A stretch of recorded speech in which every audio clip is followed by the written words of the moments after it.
Bismillahirrahmanirrahim. Alhamdulillah, salatu wassalamu ala Rasulillah. Pada kesempatan yang bahagia ini kita akan menjelaskan tentang bagaimana cara pelaksanaan salat Id di rumah, karena bisa jadi kita tidak bisa melaksanakan salat Id di lapangan karena ada halangan. Para ulama, jumhur ulama berpendapat bahwasanya dibolehkan salat Id di rumah bagi orang yang tidak bisa menghadiri salat Id di lapangan. Sebagaimana diriwayatkan Imam Al-Bukhari rahimahullahu taala bahwasanya Anas bin Malik radhiyallahu taala anhu pernah salat di rumahnya, fajama'a ahlahu wa banihi, maka dia kumpulkan istrinya dan anak-anaknya, kemudian dia menyuruh budaknya untuk menjadi imam. Ini dalil yang dijadikan dalil oleh para ulama bahwasanya boleh salat Id di rumah. Adapun bagaimana cara pelaksanaannya, secara umum pelaksanaannya sama saja. Tidak ada bedanya kita salat Id di rumah dengan salat Id di lapangan. Bedanya kalau di rumah kita tidak melaksanakan khutbah, itu saja. Baik, saya ingatkan kembali bagaimana cara pelaksanaan salat Id. Sebelum salat Id, kita disunahkan untuk mandi, ya, yaitu mandi tersebut kita kerjakan setelah terbit fajar, agar kita mandi di hari Id. Ya, setelah itu kita disunahkan juga untuk makan korma dalam jumlah witir, ya, mau 3, mau 5, mau 7, karena itu sunnah Nabi SAW. Kenapa kita dianjurkan makan korma? Untuk menunjukkan bahwasanya hari tersebut adalah hari Al-Fitr. Al-Fitr secara bahasa artinya berbuka. Idul Fitri artinya hari berbuka, artinya kita sudah tidak puasa lagi. Maka kita tunjukkan bahwasanya kita berbuka. Sebagaimana kita berpuasa karena Allah, kita berbuka juga karena Allah, dan Nabi SAW segera menunjukkan berbukanya tersebut. Kalau tidak ada korma, maka sebagian ulama mengatakan boleh makan yang manis-manis. Kemudian setelah itu kita salat Id. Adapun salat Id, maka waktunya dimulai dari waktu syuruk, yaitu sekitar 15 menit setelah sunrise, setelah terbit matahari. Dan berakhir kata para ulama sebelum waktu zawal, yaitu sekitar 15 menit atau 10 menit sebelum azan zuhur. Di antara itu kita boleh melaksanakan salat Id. Tapi yang terbaik kita salat Id di awal waktu, di pagi hari. Adapun pelaksanaannya, maka kita bertakbir rakaat pertama 7 kali, rakaat kedua 5 kali takbir. Nah, ada khilaf di kalangan para ulama tentang 7 takbir ini. Apakah 7 takbir tersebut termasuk takbiratul ihram ataukah takbiratul ihram tidak dihitung?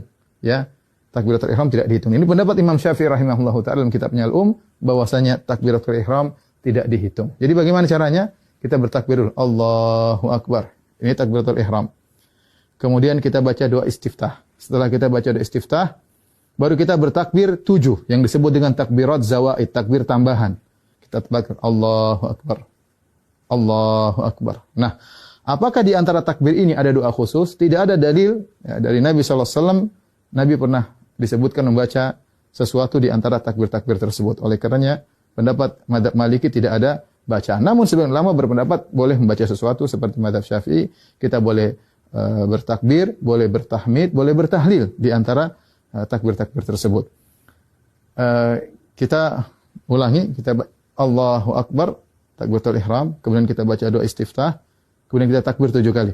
Allahu Akbar 1, Allahu Akbar 2, ya, Allahu Akbar 3. Antara takbir satu dengan yang lainnya kita ada jeda sedikit, apalagi kalau kita jadi imam, agar makmum di belakang bisa mengikuti kita. Kita lanjutkan Allahu Akbar 4, Allahu Akbar 5, Allahu Akbar 6, Allahu Akbar 7.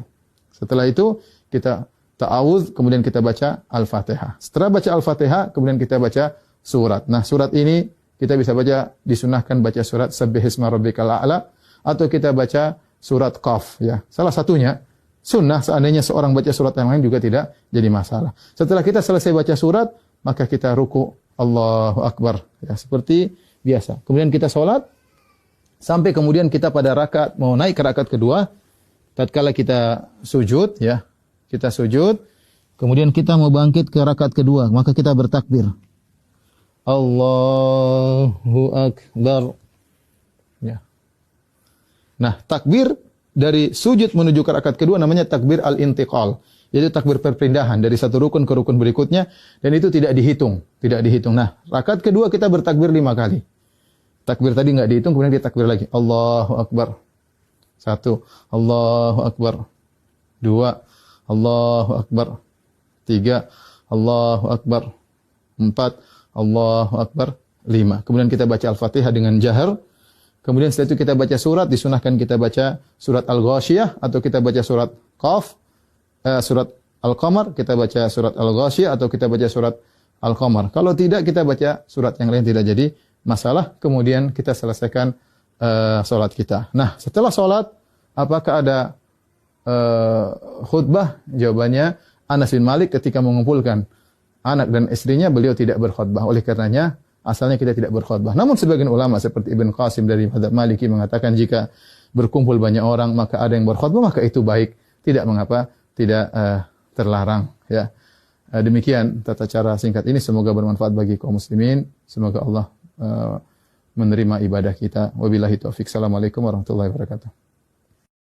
Allah